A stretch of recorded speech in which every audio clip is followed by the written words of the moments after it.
So I'm Jeff Marsh, Metal Earth Research Associate, and I run the MERC-Isotope Geochemistry Lab.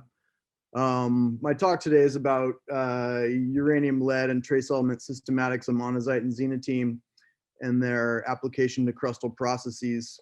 Uranium, lead, geochronology of these two minerals is not a new thing, but it's something that I think laser ablation ICP-MS is very well suited for. So just wanted to show people that aren't familiar with these minerals, some of the capabilities that go along with it.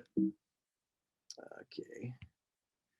So just start with an outline here. The premise here is that although Zircon remains pretty much the most widely available and robust uranium lead geochronometer, there's other minerals out there that can provide robust uranium lead dates and be linked with specific processes through their trace element composition. Okay.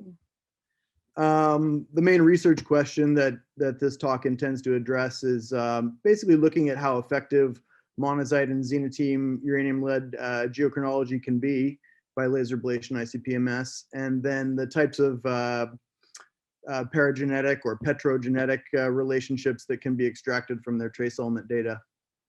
And basically combining that together is really where the power is, so that the date can be associated with an actual process.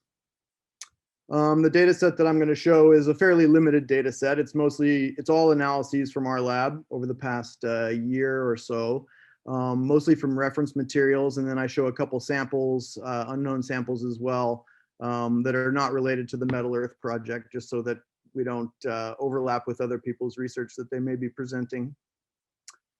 The main takeaway message really is that each of these can be just as accurate and precise as Zircon for uranium lead ages, and they do record valuable data on mineral parageneses and petrological processes. So just the outlook that I'll talk about at the very end is just to continue to compile and sort of learn more about monazite and xenotime systematics from different rock types, so that we have a real solid knowledge of where they are most successfully applied, and can work with all the researchers on how to approach their research questions. Also, just touching on other minerals that we date on a fairly regular basis in the lab, and just some of the issues associated with them, but not really the main part of the talk here.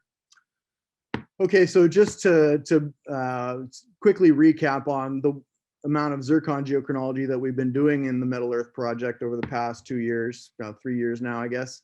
We've done hundreds of thousands of uranium lead trace element analyses by laser ablation split stream, so measuring the uranium, thorium, lead isotope composition on a Neptune multi-collector, and simultaneously trace element composition on our quadrupole, our ICAP-TQ. We've also done tens of thousands of hafnium isotope analyses on the multi-collector as well. And so coupling uranium lead trace element data, hafnium isotope data, and oxygen isotope data together in some cases really provides a ton of information on not only the age of certain rock types and processes, but bringing together all sorts of different research questions, or ability to address different research questions, so that tectonics of sedimentary basins and the magmatic sort of signature of their source rocks, outcrop to map scale, deformation processes, mineralization, metamorphic processes, and then large scale stuff, domain to craton scale, magmatism and crustal growth. All these things are, things that we've been focusing on over the past 3 years with Zircon data. And so it's going to continue to be the major accessory mineral that we'll use for most types of crustal research. But it does have some issues, of course, that most of us are aware of. So you don't always get Zircon in a lot of different rock types. Anything that's silicon or zirconium undersaturated is typically not going to grow very much Zircon, if any at all. So, mafic rocks, carbonates, other bulk compositions that don't have the right composition to grow Zircon, you might be out of luck with those. So we have to consider other minerals that we can use to date rocks that are associated with our research question. Zircon also doesn't really grow much or recrystallize at low to medium metamorphic grades or in hydrothermal environments. It definitely can, but oftentimes it does not. So Zircon may not record much of the metamorphic overprint or deformation processes that are happening in rocks at that sort of medium to low temperature regime. One of the big things we encounter all the time is that zircon does actually suffer significant radiation damage due to alpha decay of uranium breaking down the crystal lattice. And so once that crystal lattice is damaged, then it basically can exhibit open system behavior where either lead loss or even common lead can occur within the crystal due to the type of fluids or ions that are available for the mineral to interact with. So that's a real issue with our key in zircon because 2.5 to 3 billion years of radiogenic decay can really do a number on a zircon grain, and so we have to use a number of alteration indicators and data filtering to refine our data sets to make sure that we're not getting erroneous data from our zircon analyses.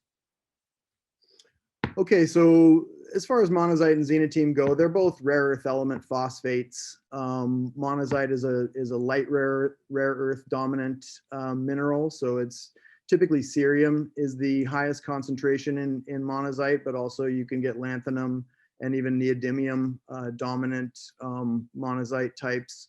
Xenotime is a heavy rare earth dominant phosphate, and so yttrium, which is similar to a heavy rare earth, tends to be the dominant species there or element in xenotime. Both of them allow very high quantities, concentrations of both thorium and uranium. Monazite in particular can have weight percent level thorium, whereas both are sort of commonly in the thousands of ppm uranium. Both typically don't incorporate very much common lead, and especially for old rocks, the common lead contribution is negligible, so you typically don't need a correction, although you might for very, very young specimens where the radiogenic lead accumulation is pretty low. And then also, similar to zircon, very slow volume diffusion of lead. So lead loss is really not an issue unless you have that radiation damage issue. But yeah, volume diffusion, even at high temperatures, really is not something that I think is a common occurrence in these minerals. Okay, so the most important thing really, if you're looking at geochronometers, is how well can we reproduce dates, how accurate are our analyses, and how precise can they be? So we determine this by regularly measuring reference materials, so monazite or xenotime crystals that have TIMS ages associated with them, that have well-behaved uranium lead systematics, and we measure these during each session. And if we can reproduce the date, the TIMS date with that's associated with each of these specimens during each session, then we know that the data on our unknowns is accurate as well. So two of our best ones are from Don Davis at the Jack Satterley Lab, DD90-26, and then another one from the GSE, Z1859. These are two of our Archean ones. We also have a number of younger ones that I analyze as well, mostly Proterozoic, but they're not quite as well behaved as these two. So anyway, just showing there in the Concordia plots that by laser ablation ICP-MS in our lab, we regularly get just about perfectly concordant data. We get the TIMS age reproduced consistently. There's a little bit of spread. There's a minor amount of lead loss that was documented in the TIMS data in the LaCroix granite. So we do sort of have a little bit of trickle down to some younger dates, but still we're at 2670 plus or minus 1, overlapping with an uncertainty of the TIMS age. The 1859 has, like most monazite do, has some internal heterogeneity. So every once in a while we get some 2620 dates out of it, and these are associated with thin rims that you can see in high contrast backscatter images. So characterizing your reference materials is basically the most important thing you can do in laser ablation ICP-MS if you want to do things at high precision. In terms of the long-term producibility of the lead-lead ratio, which is what we would typically use for our weighted average dates for anything older than 1.4 GA. Long-term reproducibility is excellent with both of our key and monazite reference materials. There is that little sort of lead loss problem. So if you include all the youngest analyses, we do have a small bit of excess variance, 0.17%, that you'd need to propagate into the calculated date. But really close to zero excess variance on that. And then as far as the single spot uncertainty, 2 sigma uncertainty, 2 standard error, sorry. On average, it's around 7 million years. And that's even at a very small spot size. All this data was collected at spot sizes ranging from 5 to 20 microns. Usually a 10 micron spot is what we recommend. And that's split streaming to 2 mass specs, simultaneously collecting trace element data. So that high uranium concentration in monazite and xenotime that you typically get in the high temperature types enables you to go down to very, very low spot sizes. And also that these do not suffer radiation damage the same way that zircon does. So you don't get nearly as bad of downhole fractionation as you can with zircon at small spots. Looking at the xenotime age reproducibility, we only have one reliable secondary standard or verification reference material that's from the Grenville province. It's got a TIMS age of 997 from Stern and Rayner, and we reproduce this in every session. It's really amazing how consistent this one is. So no excess variance at all in our xenotime analyses. The single spot uncertainty is on average about 9 million years. That's for the Mesoproterozoic age, and our MSWD is below 0.7. So that probably overestimates the actual uncertainty that required for the consistency of our analyses. Just looking at monazite and xenotime, like I said before, they can incorporate really large amounts of uranium and thorium, but they don't always. And this looks to be a function of temperature mostly. All of our reference materials are either from igneous rocks or high-grade metamorphic rocks, and they have, thousands to tens of thousands ppm uranium and thorium. But we've attempted a lot of dating of both monazite and xenotime from low grade, sort of green schist grade rocks and hydrothermally altered rocks. And these ones tend to have much lower uranium and thorium concentrations. Monazite in particular is very low. The average is sort of around 20 ppm, but some of them are even like below detection limit on uranium. So we've been disappointed a number of times to be ablating a monazite grain and there's essentially no signal on the uranium or lead masses. Xenotime is much better. Actually, it's sort of usually above 100 ppm. So we tend to still get good dates on xenotime from hydrothermal and low grade rocks. Monazite is a little bit more of a coin flip. So it is certainly possible to get a decent date for monazite, but I always encourage people to, while they're on the SEM, to also be looking for xenotime as well in samples like that. So as far as the minerals themselves, monazite is a very reactive mineral, and I think xenotime is too. I haven't done any mapping of xenotime crystals, but we have done high contrast backscatter imaging, and the grains are commonly zoned compositionally with sort of brighter and darker domains, but monazite in particular is almost always very complexly zoned. And you can see here, I'm showing a couple electron microprobe maps of yttrium and thorium. So, there's 4, 5, 6 different compositional domains in that little 50 micron crystal. Down to the bottom right is a grain that I mapped by laser ablation ICP-MS, and just showing how patchy and sort of variable the internal compositional zoning can be. So you really need to map these things out at the very, very least by high contrast backscatter imaging, but ideally by mapping. Although with small grains, it's hard to do by laser ablation. So anyway, this makes in situ geochronology, basically by laser ablation ICP-MS in our case, imperative for these rocks to get an unambiguous and the most useful date you can get out of it.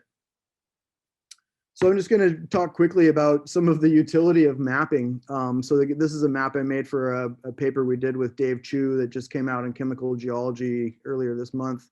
And with the new iLight 4, you can actually, just from a map rastering across a 200 micron grain or whatever this is, you can extract quantitative data from individual pixels, line traverses, or polygons that you define. And then for polygons in particular, you can extract pooled data that you can calculate a date and an uncertainty from.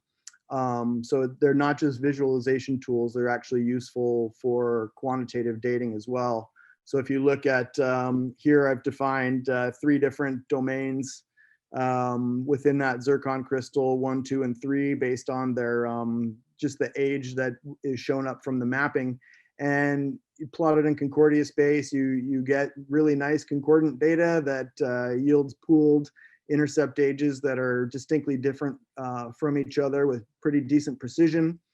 Across the line traverse there, for example, you can see age domains that correspond with well-established metamorphic events in the region. So this is from the Parry Sound domain in the Grenville province south of us here. And I've dated tons of zircon from that area, and none of them even show that youngest sort of 1040 domain. So this single monazite crystal is actually showing the entire metamorphic history of a old very complex granulite domain, and even the sort of low temperature youngest part of it is represented.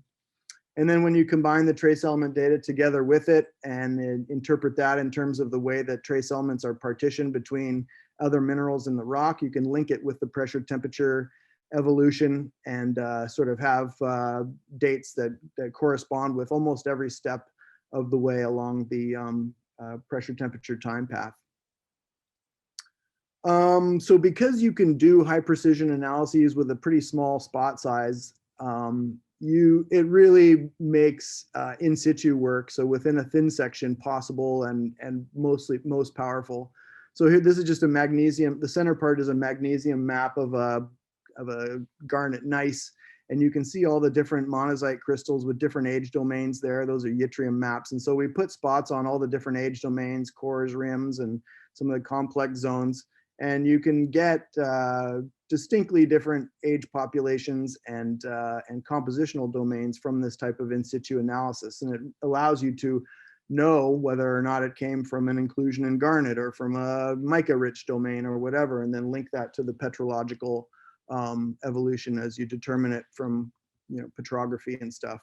So plotting age versus heavy rare earth enrichment, for example, you can see times when garnet was stable, for example, garnet was breaking down, associate that with episodes of prograde metamorphism, melting, retrogression, things like that, and really have a very nice age and petrology resolution coupled together.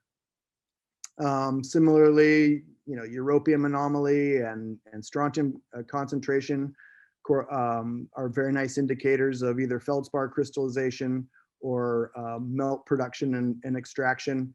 And europium anomaly, of course, a fairly sensitive recorder of oxidation state. So you can understand sort of the evolution of not just the mineral associations, but also potentially the fluid interaction that evolved over different time periods. So the upper left plot there is just plotting strontium versus europium. So when it's a nice straight line there, that essentially means that it's feldspar fractionation dominated and not really any changes in oxidation state. But I plotted up for comparison purposes, the same plot for a sample that we analyzed a couple months ago from Kappa's casing. And it's much more complex when you look at all the different samples from the same research project, where you have certainly multiple processes going on that are associated with different time, age populations, and processes in the deep crust in that case. So just to wrap up here, two final slides. Summary as far as monazite and xenotime as petrochronometers. Both typically yield excellent uranium lead systematics in igneous and medium to high grade metamorphic rocks, and exceptionally high uranium content, and the lack of radiation damage allows high precision analyses consistently with a spot size all the way down to 5 microns. Lower grade or hydrothermal monazite typically have very low uranium. And so although I never discourage anybody from giving it a try in their sample, it's important to look for alternatives. And xenotime is often also part of an assemblage that you might get there. So if you can find some xenotime for those low grade rocks, that's probably your best bet in most cases. Both are very reactive, and so they have multiple internal age and compositional domains, and so that in situ analysis is very important. And even doing it in thin section is, enables another level of petrographic constraint. So, very, very useful tool. And if you have knowledge of the mineral melt fluid partitioning of various elements and the evolution of your mineral assemblage, you can really do a nice job of linking fairly precise age populations with specific petrological and tectonic processes. So the next steps that I'm working on in the lab is working on improving thorium lead dating, right? So you probably noticed that the thorium is still pretty high in monazite, even though the uranium is low in those low grade rocks. Well, our thorium lead dates tend to be much more less consistent than the uranium lead dates. And I don't know why that is exactly. Maybe other people do. There could be a disequilibrium issue. That's, I think, common in younger rocks for sure. The other issue is that a lot of monazite reference materials don't actually have thorium lead ratios published from their TIMS analyses. So that obviously precludes any sort of real comparison. I also am still searching for a good Archean xenotime reference material. I do have one, but it's sort of intergrown with zircon, or sorry, with monazite, and not the best that I would hope for, but I'm going to keep trying on that. And then as well as developing a better understanding of xenotime's trace element characteristics. There's not a lot in the literature, and I didn't really show anything about it here, but it is certainly has the capability of being a powerful tool as well. And then titanite and apatite geochronology, we do a fair amount of that, but the precision is really limited by the fairly low radiogenic to common lead ratio that you get in those. So if you're lucky enough to get a fairly high uranium specimen, do lots of analyses at as big of a spot as you possibly can, it is certainly possible to get good geochronology data out of those two minerals as well. And then working on improving methodology for rutile and garnet uranium lead geochronology. So garnet from the grossular type garnets can have high uranium and can be dated by laser ablation ICP-MS. But these are typically low uranium. So again, large spot sizes and lots of analyses for those. So I'll leave it there and open it up for questions. Whoops.